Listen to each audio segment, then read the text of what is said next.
Committee of the Triennium. My name's Wendy Walker and I'm in the very unusual position of chairing this meeting for a very short time until you elect a chair. Just want to draw your attention to the emergency procedures on the screen. You'll be familiar with most of those. We have a new karakia. Thank you very much, Hutt City. So could you join me in this karakia here on the screen? Tuia te mana ake ake, rārangi hia te mana rangatira, kia tupu, kia puawai, I rōpū ngā wai o te awa kairangi. He kaitiaki ki te whenua, he oranga taiao, he oranga tangata, haumie, huie, tāhekie. Thank you very much. I've received an apology from Helmut Modlik, and we have Rawiri Faulkner here as his alternate, and I've also received an apology from Andrea Rutene. We have Mayor Fran Wild on Zoom on the screen. Can I have a mover that the apologies received be accepted?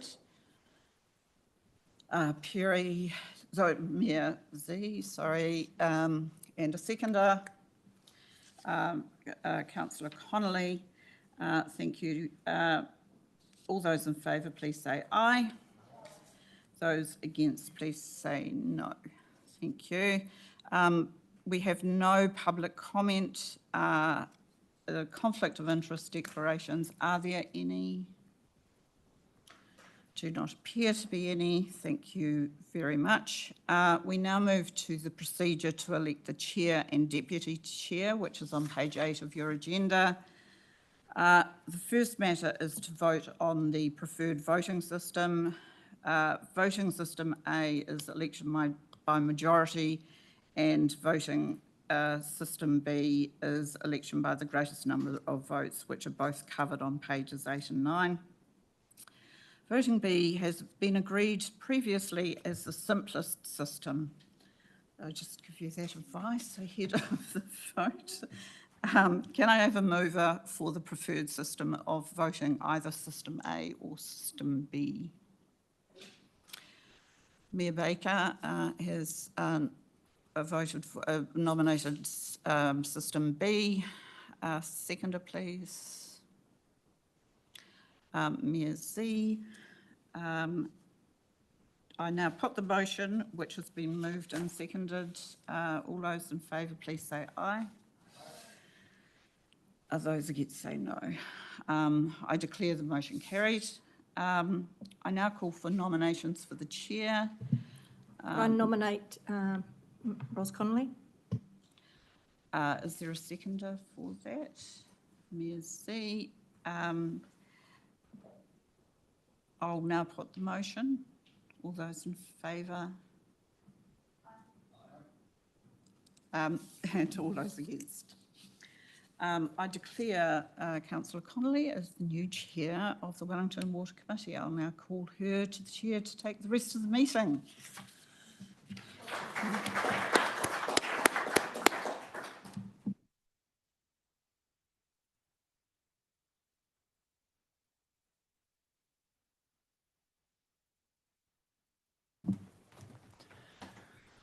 Awesome, thank you, whānau.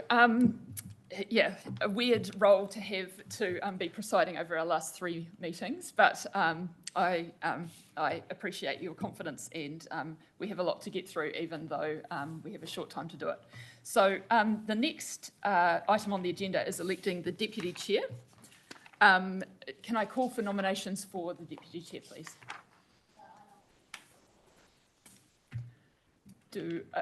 Councillor Edwards, are you happy to accept that nomination? Do I have a seconder? Mayor Baker, are there any other nominations? There being none, I'll put the motion that Councillor Edwards is the Deputy Chair of the Wellington Water Committee. All those in favour?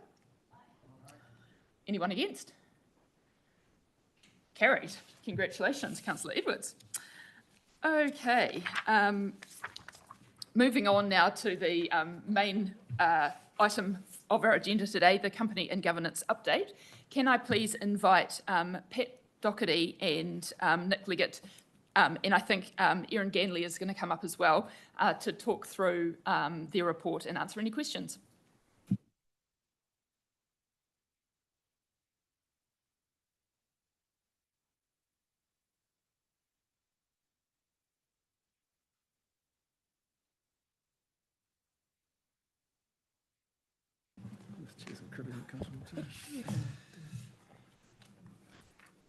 Take it away, team. Tēnā koutou katoa.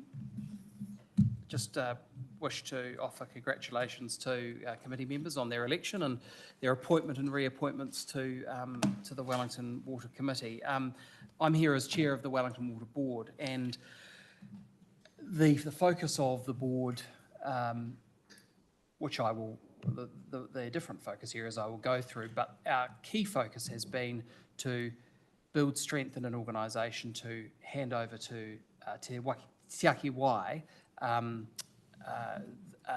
functioning and a functioning organisation in 2026.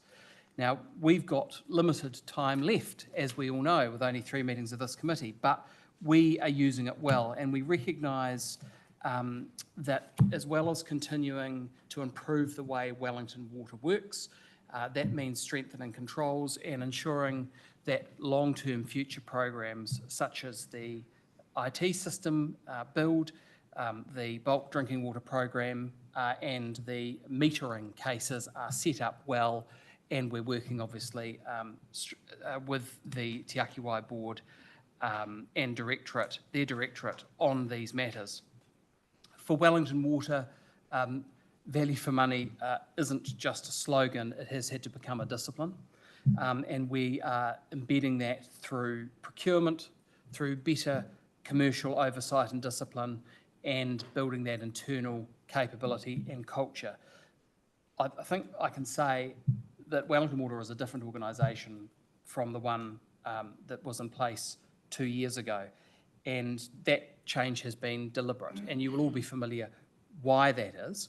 But we've had to change and improve an organisation as well as preparing it for transition. And one obviously feeds into another. I will go through briefly some of the detail there, but I also just want to acknowledge in today's agenda the annual report for your consideration, which looks at our operations over the last year, and also acknowledge the iwi partnership agreements that have been signed for another 3 years. I'd like to acknowledge mana whenua partners in those agreements and for the ongoing day-to-day mahi that goes on, as well as their very strong views and visions around the future of Te Mana o Te Wai in the Wellington region. And I think it's important to acknowledge that and the enduring relationships that must continue into Te Ake Wai. I also want to make mention, so you hear it from me and not just the Chief Executive, that Wellington Water is stretched as an organisation. And this is because there have been a few false dawns in terms of water reform, preparing for change at not happening, a significant public interest and controversy, much of it, rightly controversial, but nonetheless huge pressure on people in an organisation that's actually we require to deliver for the region every day, and that puts pressure and it puts a risk to transition. And I just want to I think that's my role as chair of Wellington Water to lay that out to you in a very straightforward way, and perhaps the committee may have questions of the Chief Executive and myself around that. But look, over the last 18 months, as I say, this is a different organisation and it's undergone significant governance, cultural and operational change. And that really started from the budgeting error that was detected in May 2024, which triggered independent reviews into systems, processes, commercial controls and culture. So the board led a reset of expectations, driven very heavily by this committee, around transparency and accountability. We appointed a new chief executive and a new senior leadership structure. And the conscious and deliberate shift has been about preparing building the organisation to be as good as it can be so that Te Ake Wai inherits strength and systems and people who are able to deliver from the get-go. I think it's important for the new committee to understand that without labouring it too much. But our job has been to stabilise and will be continue to stabilise, strengthen in this handover phase. And the board has driven, and the senior leadership and the organisation has been on really a journey of improving the organisation, driving value for money initiatives, and while not letting go of the compliance and performance issues across drinking water, wastewater and stormwater.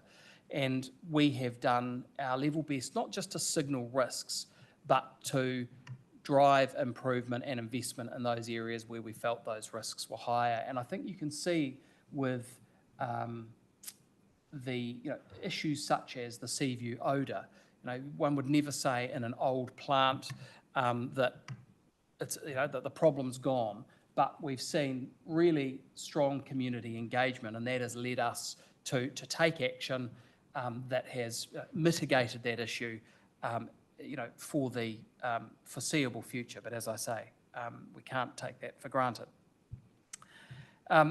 The whole approach has been one of, I think, of openness in terms of our role as governors, and I think you'll find that with the management and the team in the organisation as well, as we've sought to rectify these problems. And so I hope that, I think that open door certainly remains on our side, and we welcome that with the new committee.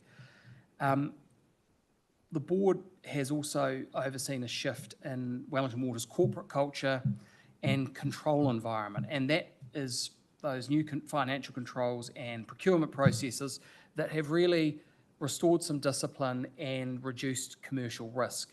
There were a number of controls that weren't in place in the organisation, and those have been properly installed, and we have driven commercial tension in contracting.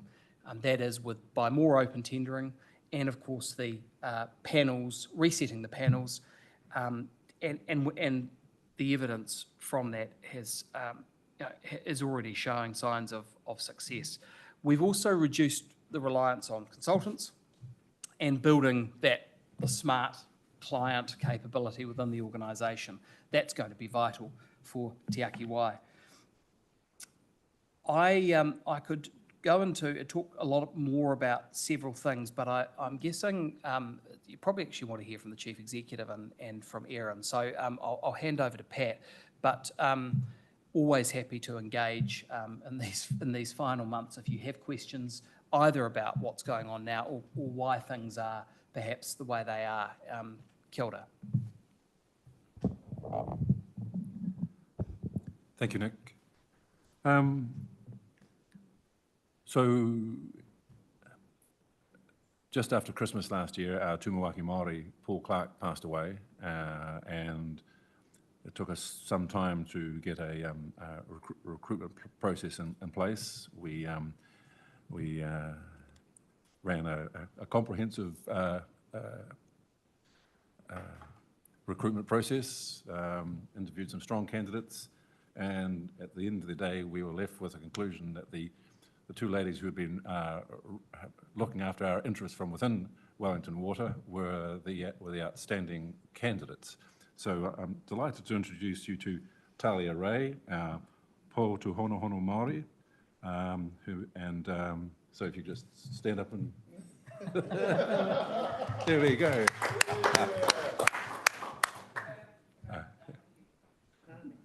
pay for that, by the way. And look, it is a team. She is ably supported by Tairahia, whare papa. So, and we feel we're in very safe hands, and strong support from Mana Whenua in that appointment as well.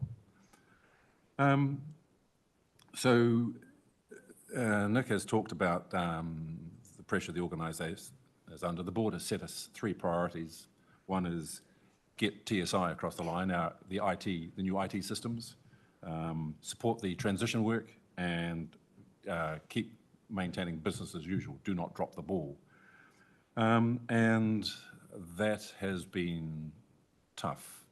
The TSI project, we were going to, for those you who have read the report, we have no IT systems. We have spreadsheets, and that's about it, and email.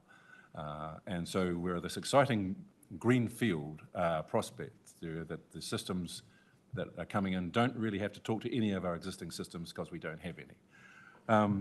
So we were going to get five systems, and then the transition team asked us to, the establishment team asked to pick up 3 more, CRM, billing, I can't remember what the third one was, but so that meant we were going out to market looking for 8 products. And those tenders closed. To our delight, we got twice as many proposals as we were expecting, but of course that meant twice as much work to evaluate them.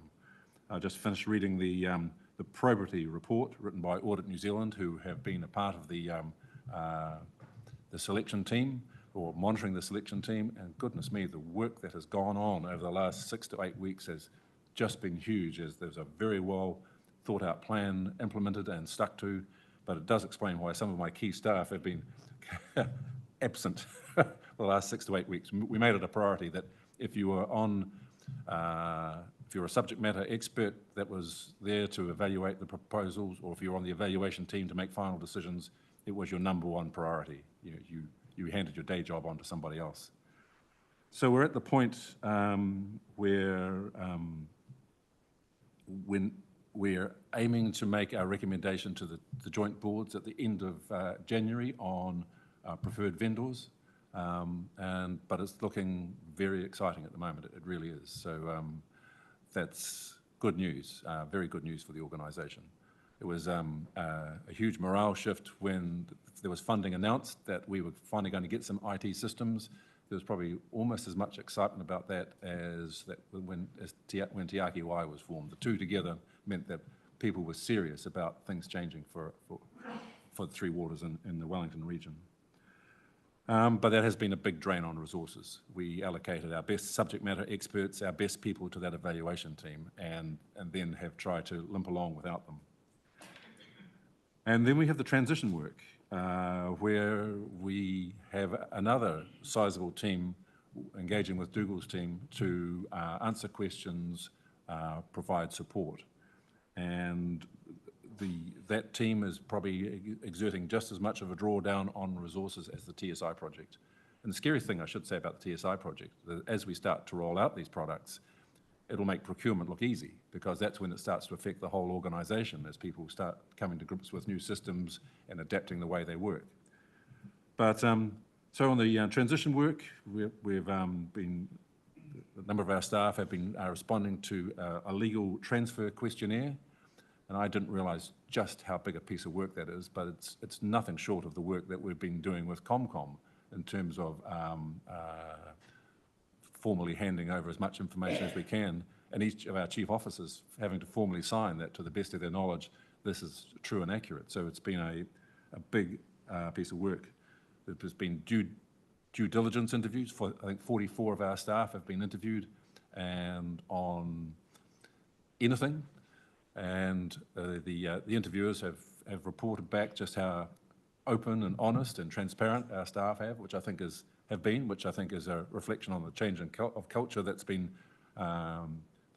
people feel safe to talk about things now, the changes that have gone on over the last 15 months. And now we're starting to look at the results of that due diligence and what needs to be done before day one and what will be long-term issues. So yes, big piece of work there as well. And then business as usual is tough. We're trying to deliver a capital program and not let any of that precious money slip through our fingers, and the same thing with the operating funding, making sure we make use of that but still achieve value for money. And if you want to hear more about that, Charles can certainly talk about what is going on behind the scenes to make sure we get deliver as much as we can for the money that the councils have allocated to us. But one of the so in the report that you will have read, I talked about the restructuring that happened, feels a lifetime ago, where we set up a more functional towers, pyramids that the organisation was set up into. But one of the things I wanted to then do was make sure that our flow of information across those groups was effective, so that good data would flow from our operations team to our strategy and planning team. Good 30-year, 10-year and 3-year plans were developed. Before anything got into the last 3 years, we'd have an appropriate sized business case, we'd have a good estimate, and we'd have a good brief that then could be given to the project delivery teams 2 to 3 years in advance. So they not only knew what they were doing this year, they knew what they're going to be doing for the next couple of years, and if they had a bit of spare money, they could pop something into the program and keep the production line running. And then a good handover back to the operations team. It's that constant cycle that has to reach across the groups. And I've been wanting to do this for about the last 4 or 5 months, but to my frustration, I identified one person who could do this. In fact, it's in her job description when we recruited her, but transition was the other thing on her job description, and she disappeared deeply into it and has never come back out. So I have managed to get somebody else on the job about 2 months ago. We've had an independent report done on our systems. And look, I have to say, they're not flash. The funding is so hand to mouth from the councils. You know, just because something's in an LTP doesn't mean it ever actually arrives in an annual plan. So there has been no incentive, no justification for allocating scarce resources to sophisticated long-term planning. We have 97 capital projects in some stage of design, 30 of them completely designed where the money was pulled. So that was the environment. And now we're trying to get ourselves ready for an environment where the company, Te Ake Wai, does have control of those budgets. So we've set up what is it called? An Investment Delivery Executive Oversight Group, IDO.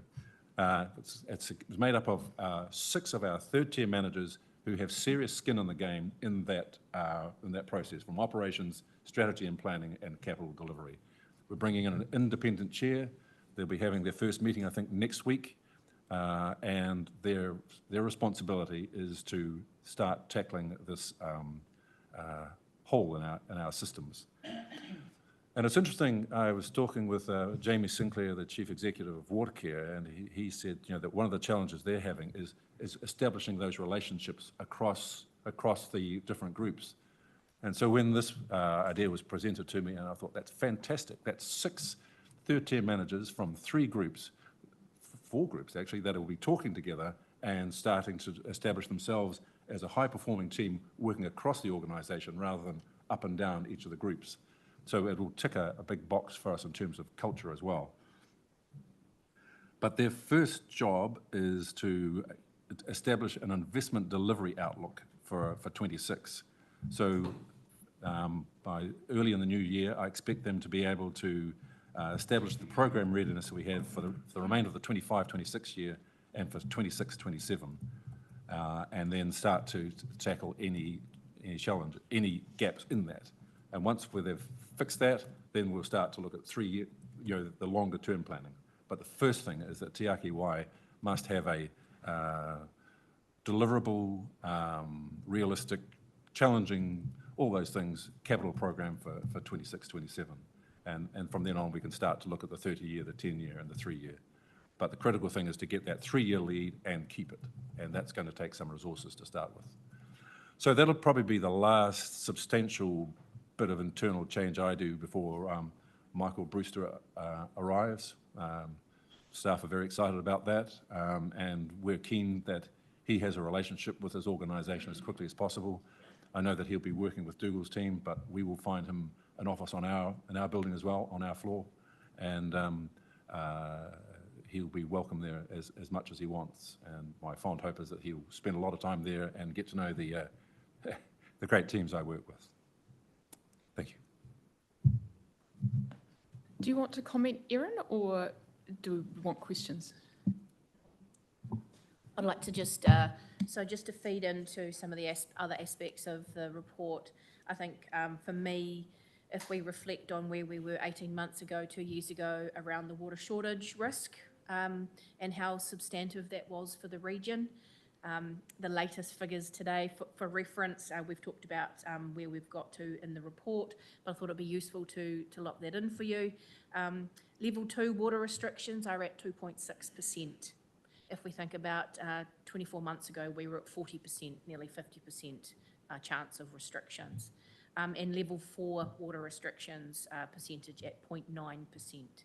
So that's that's a big shift. It's, thanks to the councils for the investment and the work that's been done. And the risk itself, when we look at it, those risk numbers are driven by how much storage we have now. It's not about the capacity of the treatment plant, which has been resolved. It's now about storage and usage. So I just wanted to acknowledge the work that the Wellington Water team, but also the councils and the support and the investment that was made into that. And as you can imagine, maintaining and keeping on top of those leaks in terms of our KRA strategy is hugely important going forward and enduring into Te Aki Wai and setting the region up for the future. So thank you for that. Yes, and any questions around the culture and value for money, happy to answer. Thank you, Erin. I also wanted to highlight the fact that we don't have a report on water shortages this year. For those of us that have been around the committee for a wee while now, the difference between this meeting and where we were 2 years ago, when we were actively steering down the risk that we would have to either breach our consent to take more water from Te Awa Kairangi or look at even more stringent water restrictions. That was a real daily concern that those of us around this table had, getting report after report as where the status was at. So it's tremendous work from your team that we're not seeing that this year. And also the comment on getting the leaks now down to a sustainable level. Again, for those of us sitting around the table 2 years ago, that seems a bit of an impossible dream. So I know that we have much work to do, but I'd just like to commend the team in the work that you have done, and to see those metrics moving in the right direction is fantastic. I also was very remiss in not acknowledging the fact that Will Peat was here today. Hi, Will. So I'm sure he'll stay around if people have questions for him at the conclusion of this meeting. But as everyone I'm sure knows, Will is the chairperson of Te Aki Wai, and so I think is being included in many of the discussions that Wellington Water is having around transition, and particularly the IT systems, ensuring that what Wellington Water is doing is fit for purpose for the new organisation moving forward. So awesome to have you here, Will. So who has questions for any of the team that are here today? Meze.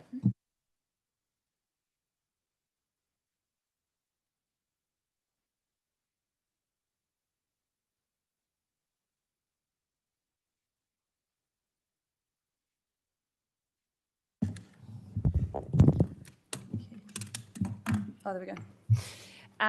Thank you for this report and coming to talk to us today. It's really useful as a new mayor coming in to see the progress and really reassuring.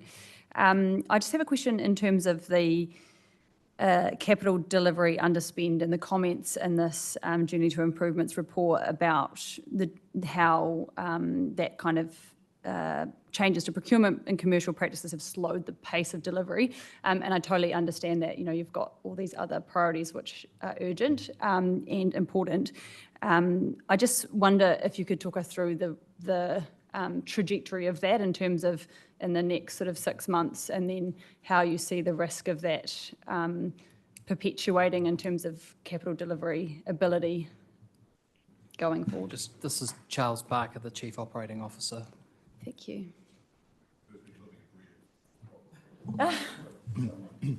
Kia ora. Just to touch on that, I mean, there was a risk. We fundamentally, one of the advantages of the old panel system was speed. So that was the advantage. You could pass work very quickly through the consultants and into the contracting space quickly. We did highlight that there was a risk that as we dismantled the panels, we'd have to set up different procurement structures. And also, we were going to be very careful to ensure that we always had commercial tension and we didn't fall back into the temptation for direct procurement just to get speed. So the capital underspend is not really driven by that risk, really. It's more around timings of the program and the projects. It's not around, it hasn't really been driven by our ability to not procure it at pace. It's been a really great thing that we've strengthened our procurement. We've incorporated a whole procurement function. We've got multiple tenders out, and I think just recently for Hutt City had a good example of our ability now to move at pace to get something like renewals out quickly in a large volume. So we've matured a lot in that space, and I think in the report talks from, I think it's dated from October, there was an underspend, but our agility and our speed at procurement is also and our maturing in that space is also able to be demonstrated, because with that underspend, we've put a series of options to each of the councils about what to do, and we're confident that we can deliver on those and always show good commercial tension in the procurement. The supply chain has had to adjust. We did have quite an impact on how consultants and contractors in the water space worked in the Wellington region. We're pretty much the only large customer. And so they've had to adjust as well, but it's been really pleasing to see them adjust. We've done a lot of changes to our contracts, how we do our risk profiling with the procurement. All of those things have all been done, and we're still confident that we will get up to and achieve our SOI target for capital spend. Any further questions? Member Faulkner. Thank you, Chair. And before I ask my question, can I just offer my congratulations to your appointment today, Councillor. It's a great one. I am known to ask random questions from time to time, so this is a little bit random, but it's not. It's a good opportunity for us at the end of the year to reflect and look back over 2025. I'd be interested to know, if we look back to 2025, what was your highlight, your single highlight for the year, and what was your biggest lesson learnt from 2025? You can answer that actually later. Give it some thought first. And my second question, so that's a question for an answer later. My second question, and probably more prudent, is if we look at the runway available to us between now and when Te Aki Wai comes in, is there anything that keeps you awake at night with regards to being in the best position we could possibly be for that handover? That's probably two random questions, eh? But the second random question is probably a less random one. Yeah. So for me, personally, the highlight was being able to tell the staff that the councils had agreed that Wellington Water would be the lift and shift basis for Te Aki Wai, and third tier staff and below would transfer across on existing terms and conditions. That was a very good day. What keeps me awake at night is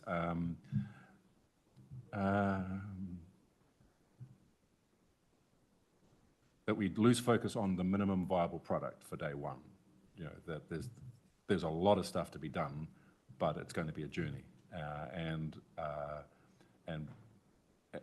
So I suppose I spend a lot of my time saying, do we really need that by day one?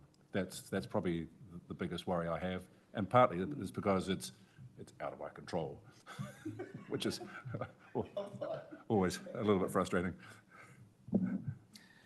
I think for me is that Wellington Water's been able to perform, and I'll give you one example, which we've discussed, that in the midst of significant change and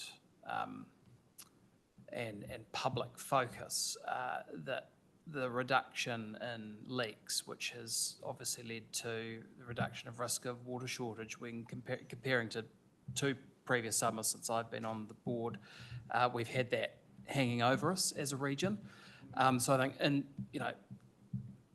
organisation can be under stress and still deliver is great. In terms of what I worry about, it's a little bit like Pat in that it will be out of my control, but we've come a lot to talk to this committee about the condition of the network and the lack of renewals that have gone on over a very long time.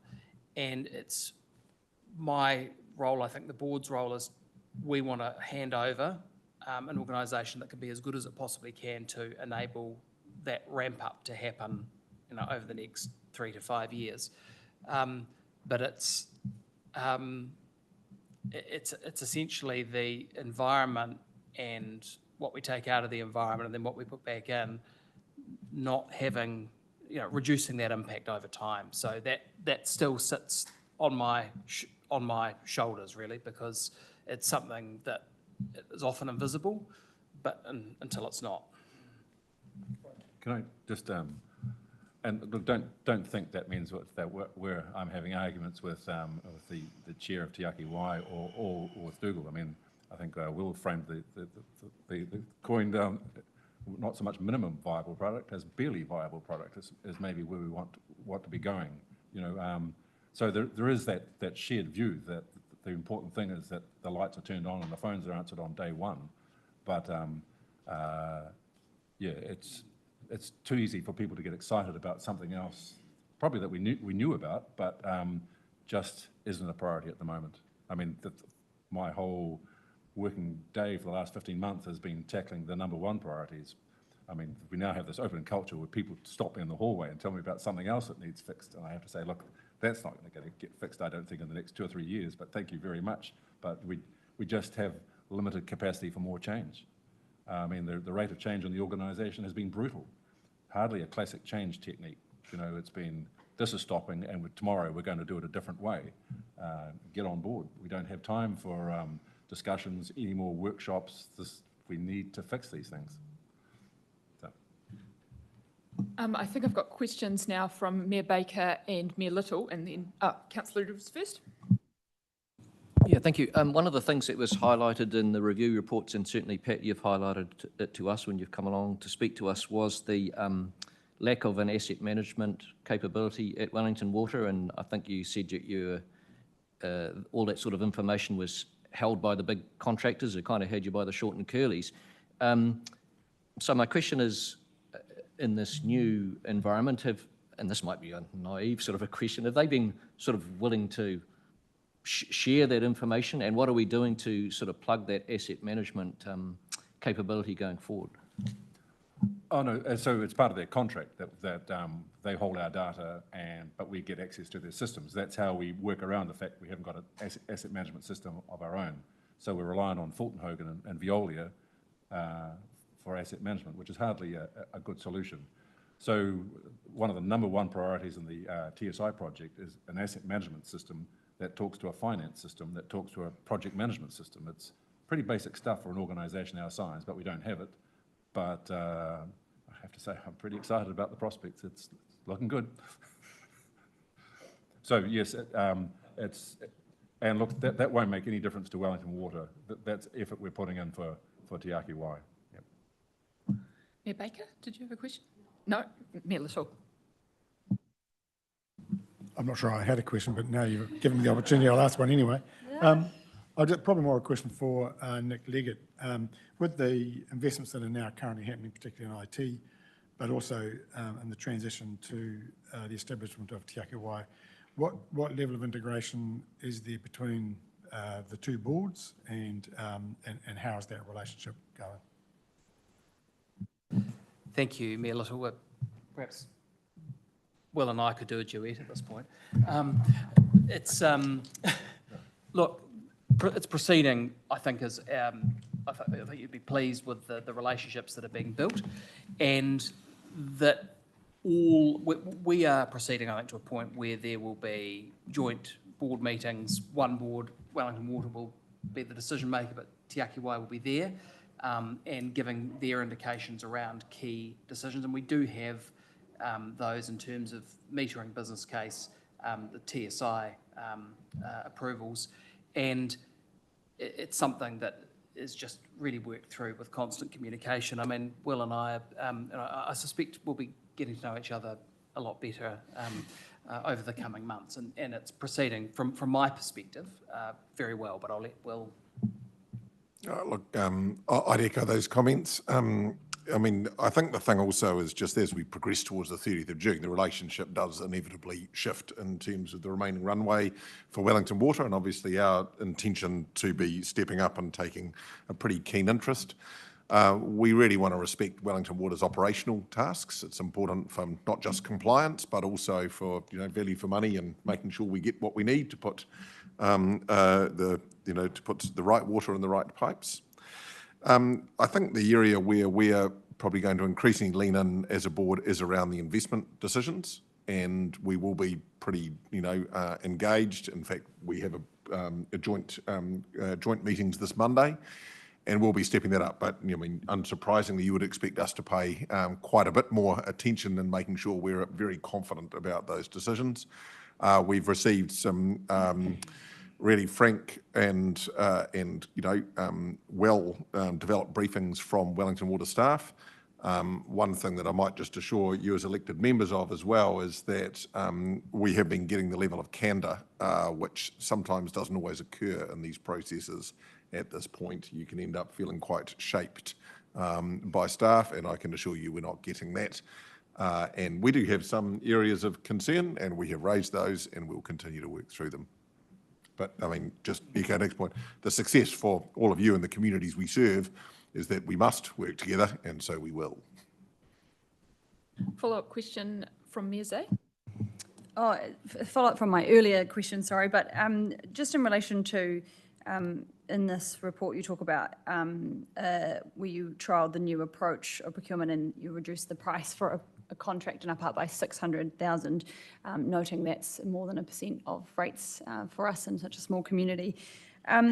What proportion of your current contracts are, with this new or more robust procurement approach in terms of competitive tension?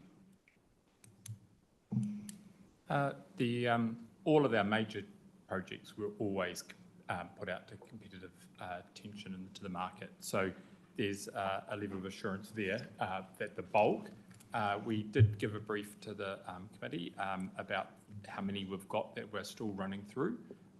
Specifically, we did then go back to each council and talk about what the options are with the ones that were in flight.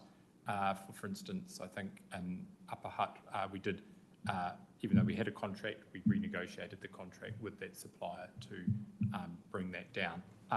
So all of the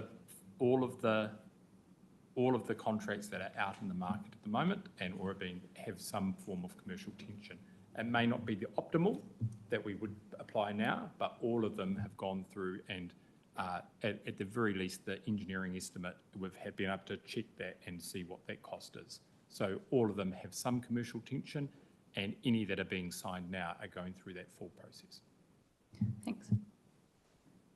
I have a couple of questions, and actually Mia Wild online might like to comment. Just so obviously most of the organisation is transitioning to Te Ake Wai, but we also do work for South Wairarapa, which will not be part of Te Ake Wai. So I wondered if you could update me on how the process is going with their transition. Specifically, I read in the report that the South Wairarapa staff who are employed, the Wellington Water staff who are predominantly working on South Wairarapa projects are going to have to transition to be employed by South Wairarapa Council prior to the establishment of their water entity down the track further. And that seemed, rather more unsatisfactory than what we've got in place for the workers moving to Te Aki Wai on 1 July. So I just wondered if you could comment on that, and maybe Mayor Wild, if you wanted to comment from your perspective as well. I'll get you to answer that before I ask my other question. So,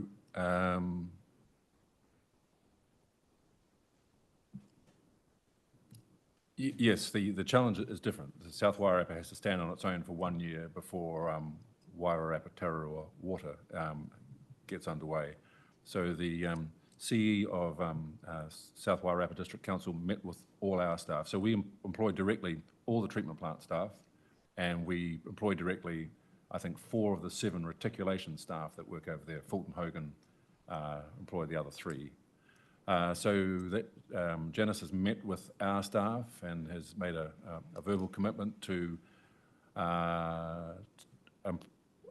taking on their employment contracts, so they'd work for South Wairarapa District Council for the next financial year, and at the end of that year they will transfer to WTW.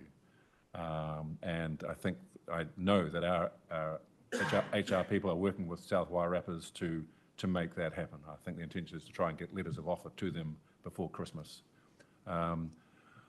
We also know that some of them are being approached about being poached, so we're also talking with them directly about retention payments, so that provided they stay until 30th of June, they could qualify for a retention payment. So we're doing the best we can to make sure they are available to transfer across. And Fulton Hogan have agreed that South Wairarapa can approach their 3 staff and make similar offers to them as well. I also know that they were in the market for a contractor to basically manage those people for a year, and the reporting to the regulators, Te Mata ROI, etc. And I'm reasonably confident there was a meeting this week where South Wairarapa was going to make a decision, but that was public excluded, so I don't know how that's gone. So, but things are looking good in that space. There's been a lot of work gone into supporting South Wairarapa get to that place. For example, at the moment we're undertaking a project to break out their SCADA system from ours and set them up with their own SCADA system, because we've got the skills and resources and can help them with that. So we are being as helpful and supportive as we possibly can. We have a staff member, a contractor, he's working with us 3 days a week, and his sole job at the moment is that relationship with South Wairarapa and supporting that transition. Did you want to comment, Mayor Wild? Yes, look, thank you for that. I think what Pat said is correct. I also have Jan's also here with me. Can you see us? So, yeah, anyway, yeah, so no, that sounds all correct. We have decided on a replacement contractor, but it's still obviously in PE because that contract hasn't been signed yet. So we'll be talking to Wellington Water about that when it is.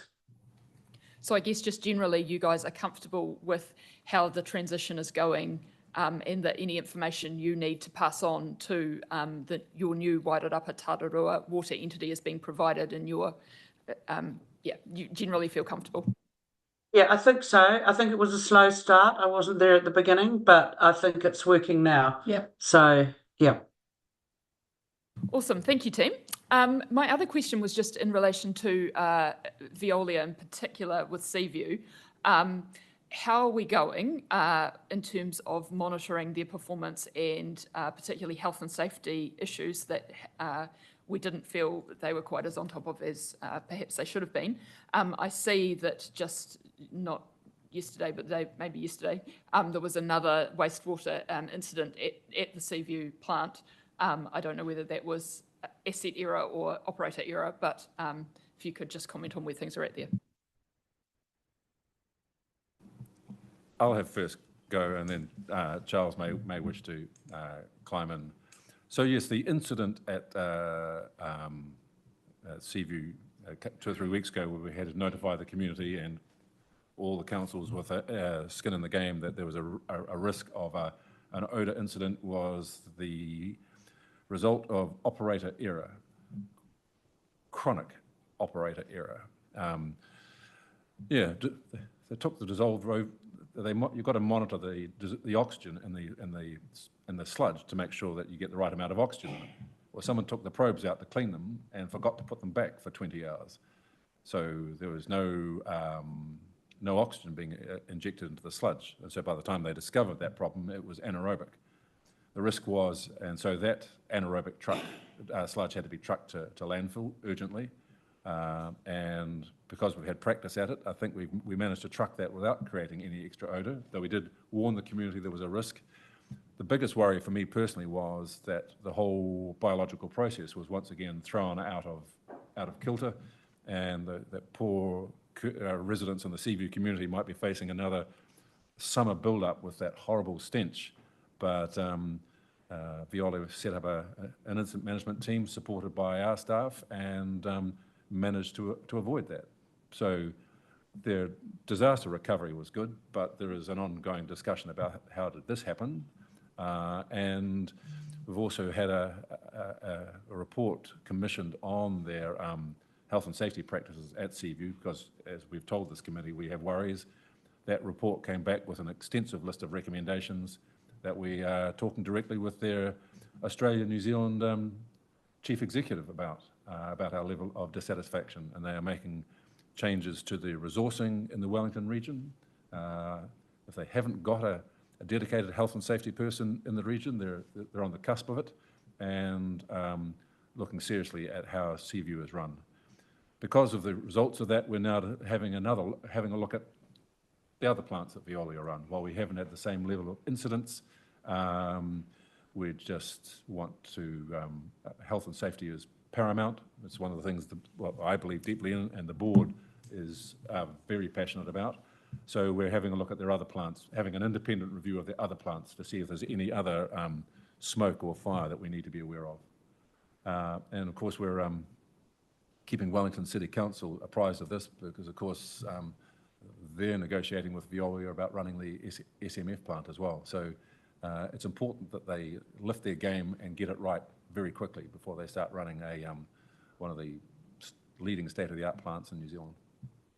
I know there were concerns, if we delved too deeply into oversight of their health and safety, that, we would take on responsibility for health and safety of those staff. But I guess my feeling is that we already have an obligation to ensure that there are safe workplaces for people at Veolia. And if leaning in is what we need to do, then that's what we need to do. We need to ensure that this is a safe, well, all our plants are safe places for our staff to be. So I guess I want assurance for this board that we are doing everything possible, even if that means getting more involved and maybe blurring the lines of accountability. But, the staff safety must be paramount. That is exactly the principle that the board has operated under, Madam Chair. As a PCBU, our responsibility, you can't delineate responsibilities, so we've proceeded on that. And look, it would be wonderful to sort of tick it off and say, no, we've completely mitigated, but as Pat has said, the reporting shown that there are deeper issues, and that we've extended the investigation to other plants, but there is also the promise of additional management resource on the ground here in the region from Veolia. But it is something that over time we've continued to highlight issues. We have continued, and we also, the contract allows Wellington Water to enter the plant at any time. We are proceeding to improve, but I can't give you the guarantee that I can't say to you things have meaningfully or materially improved at this point, but it's an ongoing activity. Charles, did you have? I would. Veolia Australia New Zealand does take it really, really seriously, and they are giving us the right types of assurance, and we're meeting with the right level of their senior management. Yeah, they understand what the risk it poses to them reputationally as well. So we are seeing the right activities, and we are taking all opportunities that it presents to. There's some of our historical contracts with our suppliers were signed a very long time ago, when maybe some of those things that we're now having to fix up were prevalent. So we are taking the opportunity and Veolia are very willing to come to the party to change some of the administration things, where the burden lies and who has the responsibilities, to help clean it up. There's a lot of administration that goes into that contract, which is all on our side and actually is quite clunky. So whether it's health and safety, their operational compliance, they are very committed to making the Wellington region a successful contract and also obviously be a successful contender for the SMF. Follow-up questions. We've got a few, or a completely new topic. Councillor Edwards. No, same topic. I just want assurance that when it's operator error like that, it's Veolia's cost for landfill fees, for transport, for any other costs involved? Within what the contract allows, yes. Yep. So again, the legacy contracts, and they don't have maybe the same flexibility to implement some of the things that you're talking about. What there are is abilities to penalise, and you would have seen us doing that and around some of the compliance issues that they've had in the past. Part of that, though, is to make sure that if they're struggling and we just strip them of all the money, that could be counterproductive. So what we're doing is making sure that any money that we could penalise is put back into things that actually return and improve the level of service to our community. There's no one wins if a contractor of that scale across our plants fails, but we are making sure that anything that we can get back is spent in meaningful ways, and that's where we're leaning in a bit more than we probably would have to if everything was performing well, but we're prepared to do that to make sure that the levels of service are maintained where they need to be for our community. Mayor Little, did you have a question? I've got a follow-up on that topic and then a new topic, but just on that topic, I'm surprised, given the importance of health and safety and the exposure to liability that certainly Wellington Water would have, and reputationally its owners would have if something went wrong, that there aren't better safeguards in place to ensure that the contractor is performing to the level that we would expect. I mean, it's a multinational, and there's always a risk they take a cavalier attitude towards our health and safety regulation. In that respect, you talk about legacy contracts. Is it expected that those utility management contracts will just be novated once Te Ake Wai Metro Water takes over, or is there an opportunity to renegotiate and modernise some of those contracts?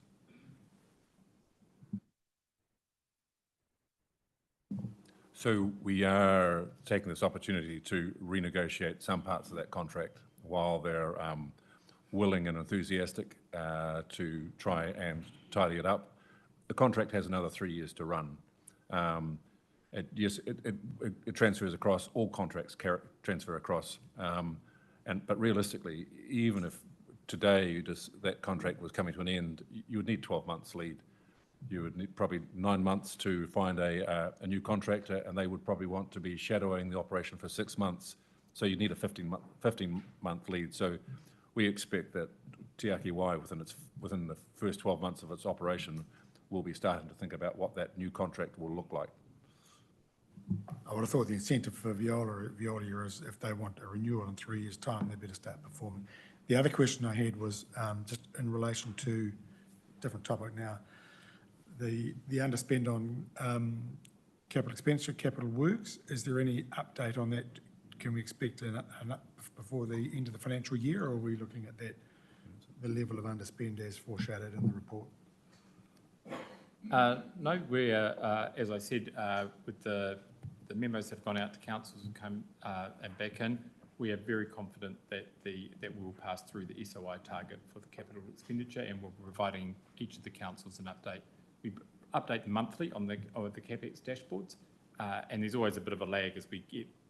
We'll only put into those once we have all the approvals, but those new projects are being loaded up, and so I'm very confident over the next at the next CapEx updates, all the councils will see that CapEx spend come back up to where they expect it should be. Okay. Any last questions? Yes, Mayor Baker. It's a comment, really. Thank you for the report. I just really want to thank you and the staff at Wellington Water. This is the first year I haven't had to tell people to put buckets in their showers, so our water restrictions are working.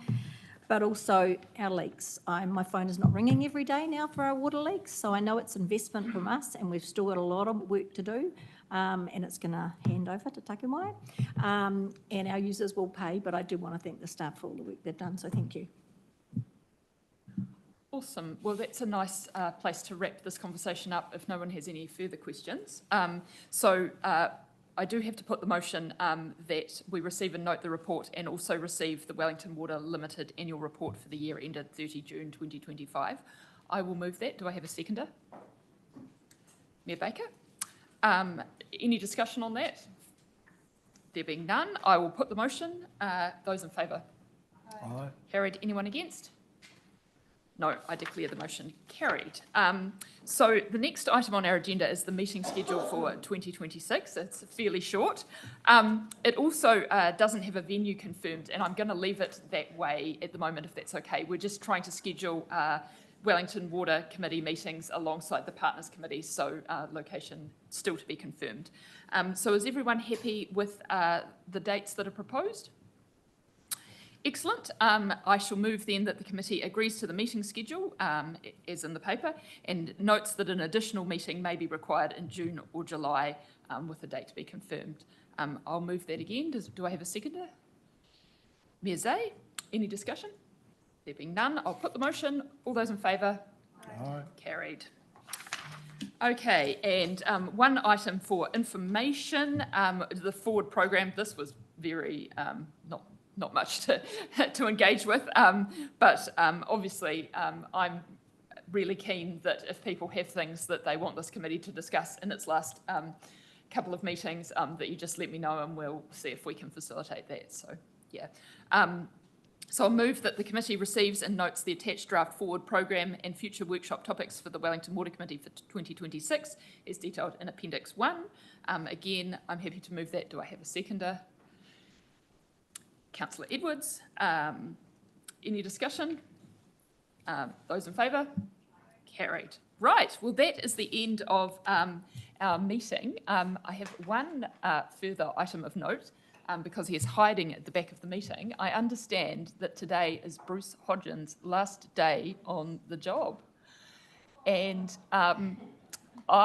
you may not know, but much earlier in my career, I was a junior analyst at Hutt City Council. And Bruce was a wise sage even back then. So I feel like it's a bit sad that Bruce is going. And I wondered if you wanted to come up and just make a comment, Bruce. Can I also acknowledge Bruce, who was, when I was a young graduate at Hutt City, also helped me. So kia ora, thank you for your mahi. Thank you for those kind words. You put me on the spot. It's actually next week I leave, next Friday, but a week to go. Last meeting. Yeah, I've thoroughly enjoyed working at council for over 4 decades, and I've had about 15 different jobs over that time. One working with the Mayor's office way back in about 1990, so with Glenn Evans. As a speechwriter and other things. So yeah, I've had a varied career, loved working at Hutt City and have been working in the water area for the last 6 years. So it's been great. Thank you very much. I'm sure you all give Bruce a round of applause. Thank you so much for over 4 decades of contribution. It's really remarkable and we appreciate it. So the last closing formality is the karakia. Is it going to be on the screen? There we go. You can join me in closing the meeting with our karakia. Unahia, unahia, unahia itut uratapanui, kia wātia, kia mama, tinako, ti tinana, ti wairua, i te aratakatū. Koe rā I rongo whakaharia aki ki runga.